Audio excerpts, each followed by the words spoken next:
What's up, everyone? So basically, for school, I have to read some boring ass crap books. So I thought I'd do a fast summary. So let's go.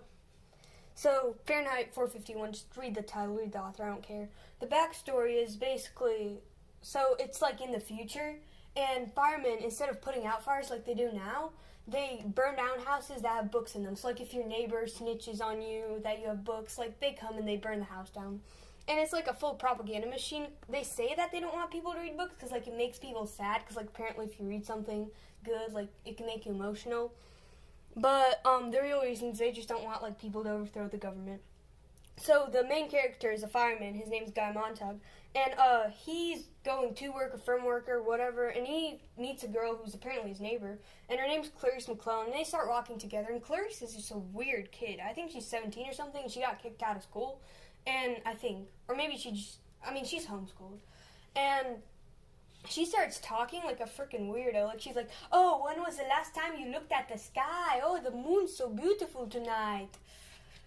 And then she like rips off a dandelion and starts like rubbing it on her chin. She says if it rubs off, then she's in love, and it does rub off, and then it doesn't rub off on Montag.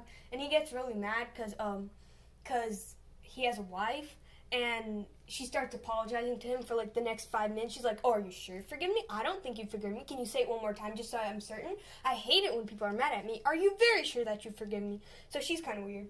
And then the guy, so Montag is like going from work or something. So they start walking together every day, or night, I forgot. And yeah, and And then one time, after like 4 days, she's not there to walk him. So he just waits for her little ghost to work. And then the house that they get a call to, the lady with the books, she has books, and she chooses to die with her books, and like she burns herself on her own. And I think she gave a book to Montag, and he like stole it under his jacket and smuggled it out. And he goes home, and he finds his wife Mildred has OD'd on sleeping pills. So, and then he's so sick from Clarice not being there and Mildred overdosing and the lady who committed suicide that he takes the day off work. And his fire chief, I think his fire chief is like just kind of suspicious of him. So he visits him, and so Montauk, he was so tired that he slipped the book under his pillow that he stole. And his wife's rearranging the pillows in their bed, and she finds it, and Beatty finds out, his boss. And he doesn't say directly, but he threatens him to like return the book within 24 hours, otherwise the house gets burned down. So Montauk talks to his wife, and his wife just like thinks that books are stupid and something, and he can't get her to see sense. Montauk's really upset, so he remembers his old friend that he met like in a park or something, who started talking about books, and like he gave him his contact information. So he goes over to him, and his name's Faber, and Faber gives him an earpiece, and they have the like a little plan to overthrow the government, to like plant books in other firemen's houses. But for now, they don't decide to do it. Faber just gives him an earpiece to talk to. And then Mildred's friends come over to like watch basically what's modern TV in that world. And Montag is like so upset that he starts to like read poetry for some reason. And the book here is Dover Beach. And then like all the friends are like just, they think it's ridiculous. And they just like leave because they get scared of him. And he burns it because Faber in his earpiece tells him to. And then his wife overdoses again. Or, well, tries to. And then, so, apparently Montauk has been hiding books for a while now. So he hides all the books that he has in his backyard. And then he goes to the firehouse and gives Beatty another book, a different book. And Beatty thinks it's the same one.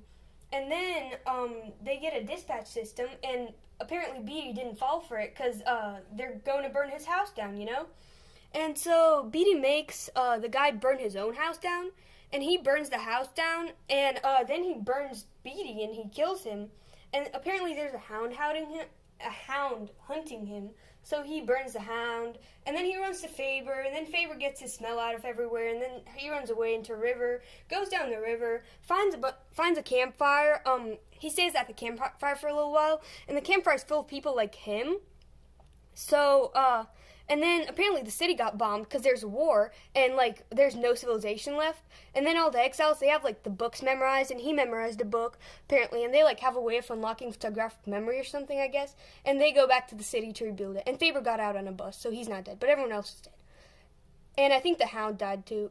Oh, yeah, and then they faked that they found him because they were also hunting him down. Like, the police was hunting Montag down, and they faked finding him. So that's about it. Yeah, bye.